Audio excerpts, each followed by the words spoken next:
big thank you to you for staying tuned to the program. And now let's bring you our focus for today, which is actually spotlighting Rivers State. Now, there are various developments in Rivers State with indications that the state emergency imposed on Rivers might just be ending. And you know, the president yesterday met with Governor Siminalayi Fubara, the FCT minister, Speaker of the Rivers State House of Assembly, Martins Mawule, and members of the Assembly. Now, the FCT minister, who spoke after the meeting with Fubara and the president, said that though he had disagreements with the suspended governor, they have settled their differences.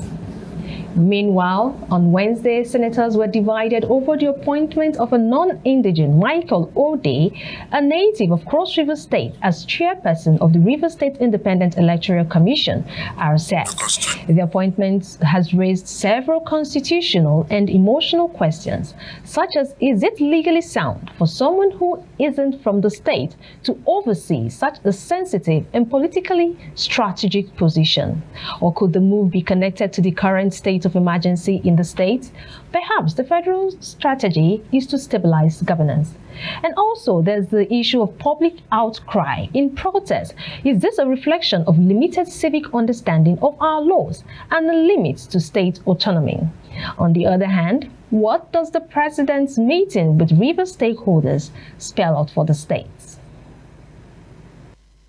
Give God the glory that today is the 26th of June 2025, that peace has finally returned to the state.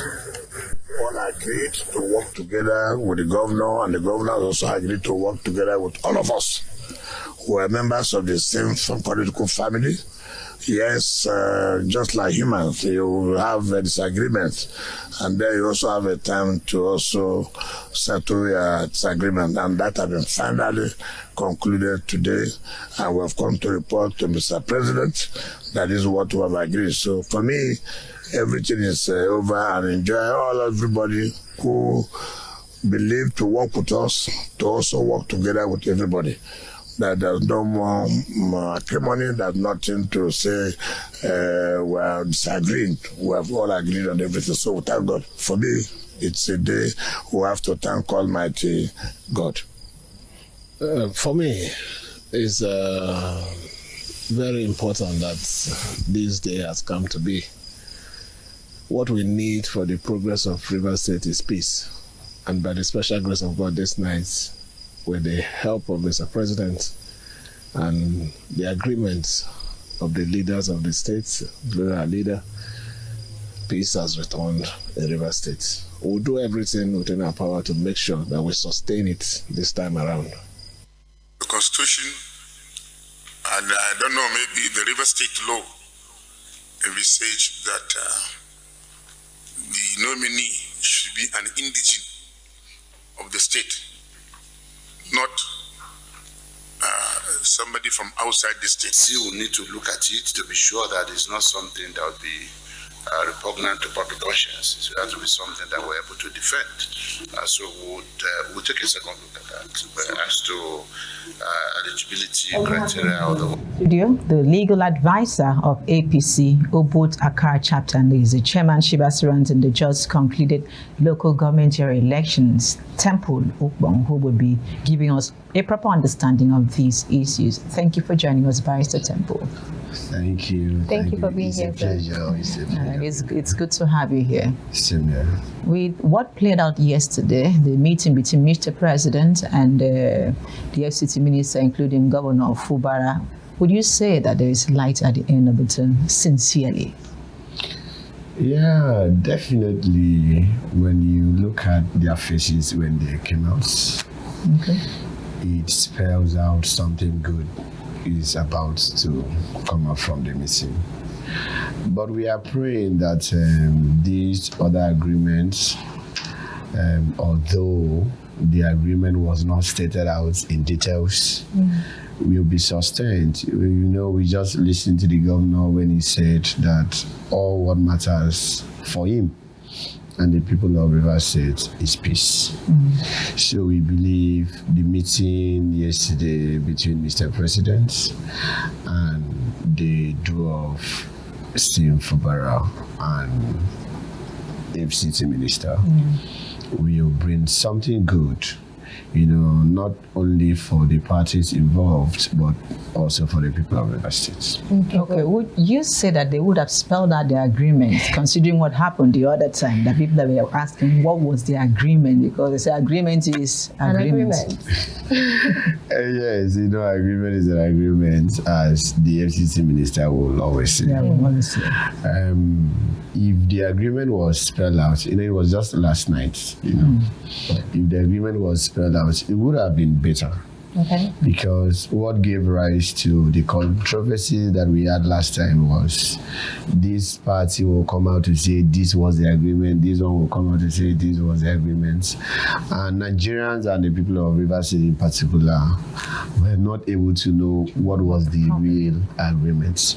So, if we as the people do not understand what the agreements were, we wouldn't be able to know who is speaking the truth, who is in the side of truth, and who is not. Okay, well, I want to ask, before now, the suspended governor has stated that he has emotionally detached himself from the government house.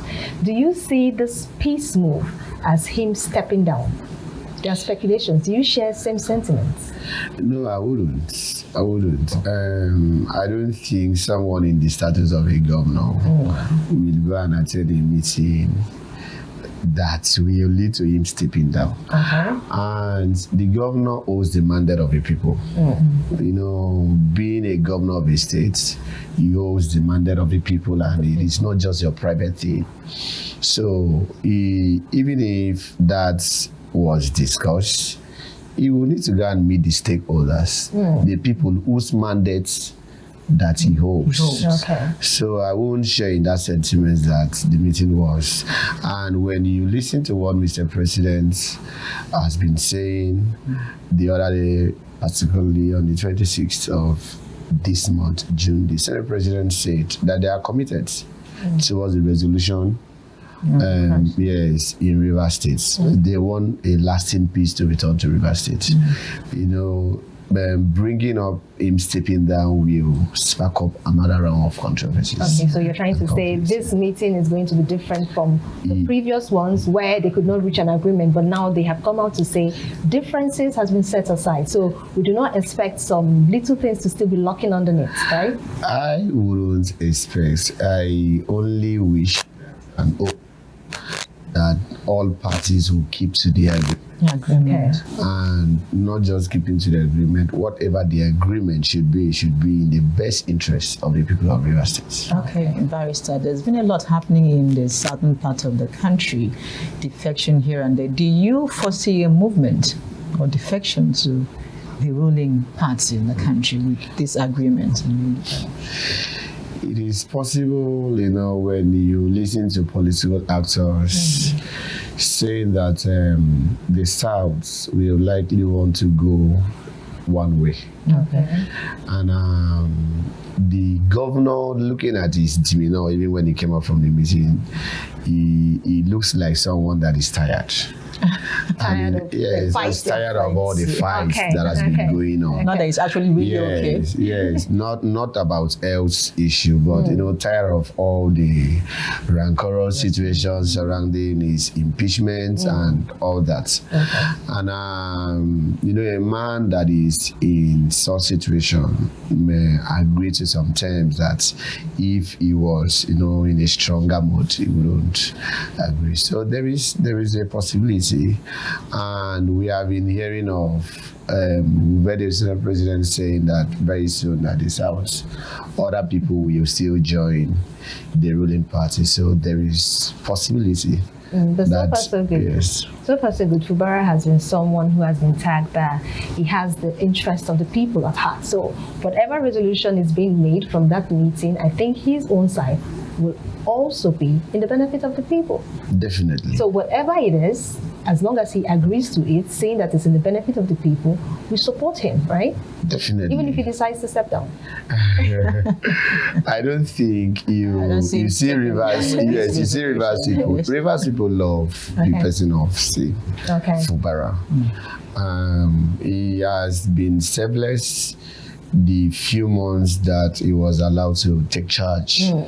He demonstrated strong political will, and the people of Rivers State seems to be with him. So I don't think it will lead to that. Okay. Yeah. Okay, let's move our attention to the next issue on the ground. A lot of people have heard their sentiments and their opinions with regards to the appointment of Michael Ode from Cross River State as the chairman of the State's Independent Electoral Commission. Is there any illegality in that move when it comes to our constitution? Is there any way it is stated in our constitution that the chairperson of the State Electoral Commission must be an indigene of that state? No, there is no illegality whatsoever.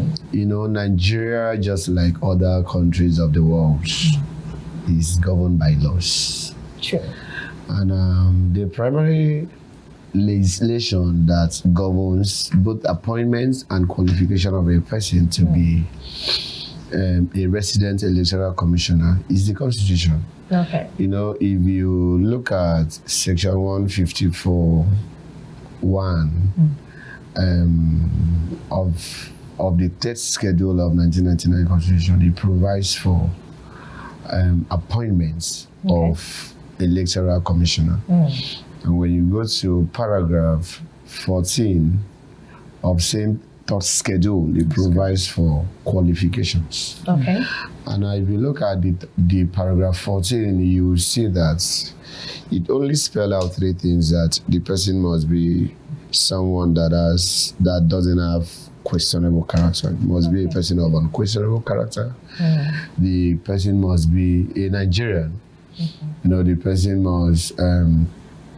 must not necessarily be an independent, an indigene of a state. You have to be competent. You have to be someone that doesn't belong to a political party, and must be someone that has competence. And when you look at the qualifications, you see that the drafters of our constitution did not provide that the person must necessarily be an indigene of a state. But you know, like Paul will admonish in 1 Corinthians 6, I think verse 12, that there are things that are lawful, but they are not expedient. Okay. There are things that are lawful, but not expedient.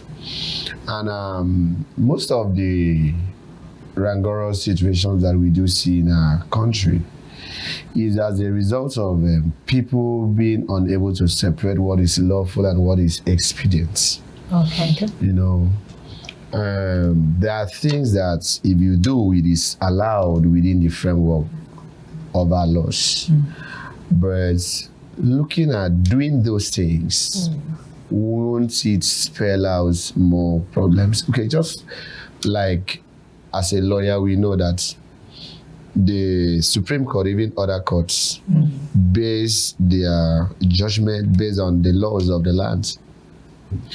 But it is not only about basing it under the laws of the land. There are other things that the court will consider before they will reach, you know, a judgment. They will look at what will the society says. What will it spell out tomorrow? You know, we have judicial precedents. What you say today as a court will be binding tomorrow. Okay. So what will be the effects of this judgment that we are about to give? So even if it is lawful, I think I will cite some of the senators that were of the opinion that although it is lawful, but we should not allow this to breed another round of conflicts in the states. Okay. The courts over time they have said that appointments should not be based on indigenship. If you look at Attorney General State, Attorney General Federation, you will see that Nigerians should not be discriminated when it has to do with appointment based on indigenship. But even that is in place. You have to look at other factors that will unify the system, that will calm the nerves of the people, especially in the situation that we currently have in Rivers State. Well, Barrister, for you, do you think that the decision taken by the Senate might affect the peace or reconciliation process? I don't know. I support Senator Ningi when he raised that. Yes, when he made that observation that it should be an indigene of Rivers State. You know, the drafters of our laws contemplated neutrality and reduction of bias when it comes to independent electoral commissioner. That is why, even if you are from Rivers State, when posting comes, after the appointments, the screening, and you are being posted, you won't be necessarily be posted to your state. You may be posted to another state. That was to, achieve neutrality, and reduce bias. So I will take side with proponents that no, it shouldn't be indigenous of Cross River State. There is no legal impediment as to that. But, looking at social and other factors that will go a long way to unify the states. People may misinterpret it that it is because the administrator is from Cross River State. The appointment still has linkage to Cross River State. Yes, too. So that is okay. Now, setting the record straight as to neutrality and non-ethnicity, you have made it clear that there is no part of our law that states that it must be an indigene of the state. Definitely. But the Constitution, Section 197, Section sub B, states that those laws and appointments for the state commission, electoral commission, is governed by the state. So is it safe then to say the interference, as people perceive it, is by the Senate and the federal government, is as a result of the emergency rule in Rivers State?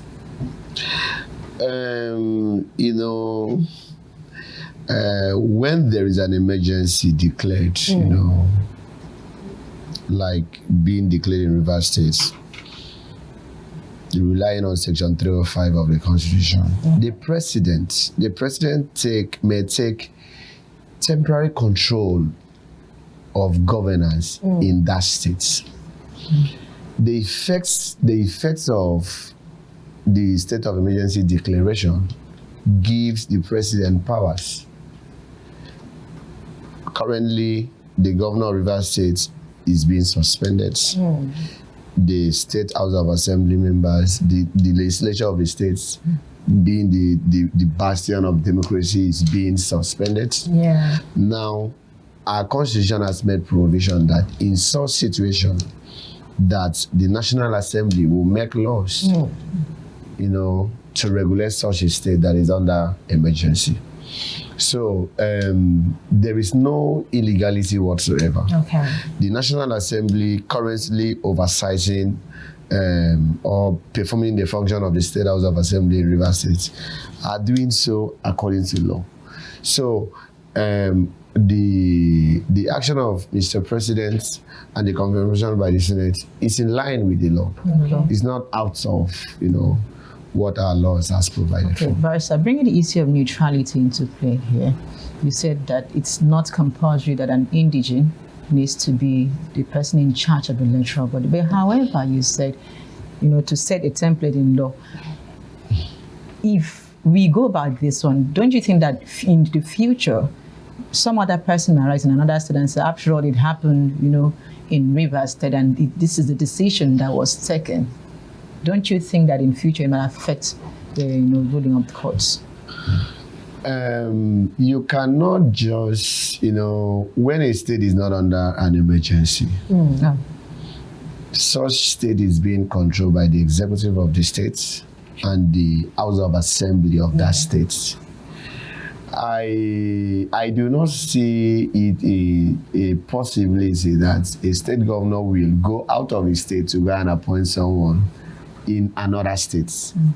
And if he does so, I think the State House of Assembly is in place to say no, that you cannot do such. But if a governor of a state go outside the state to go and appoint someone to be a resident electoral commissioner representing the state, and the State House of Assembly screen such a person and confirm such a person, then the appointment is legal. Okay. It's very legal. Because, you know, the law has already made it clear that there is no impediment whatsoever in appointing someone from another state to be a resident electoral commissioner in another state. So the governor, if a governor of a state, for instance, like our governor now, go out to Bauchi State and pick a man and forward such a name to Akwa Ibom State House of Assembly for screening and, you know, for screening, and the State House of Assembly successfully screened that person, the person automatically become the President Electoral Commissioner. And even if you take it to the courts, our courts will be guided by our laws. Yes. Yes, definitely. Okay, so let's bring it now to the people, because the opera started also trickled down to residents of Rivers State.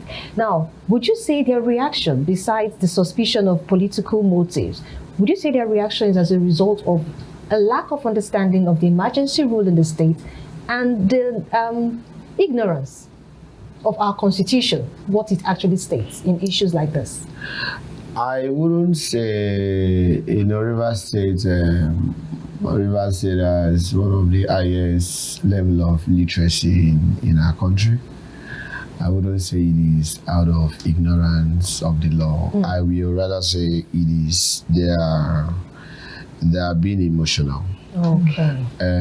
Even if you were in their shoe and the number one seat is being occupied by a person that is not an indigene of your state, you will be forced to think that that person will not be doing anything in the interest of the people. Okay. He will be doing whatever he's doing, yes, you know, to please his IRA, yes, his paymaster. And the people of Rivers State coming out to cry, and they want, you know, nobody is comfortable seeing their democracy being truncated. Okay.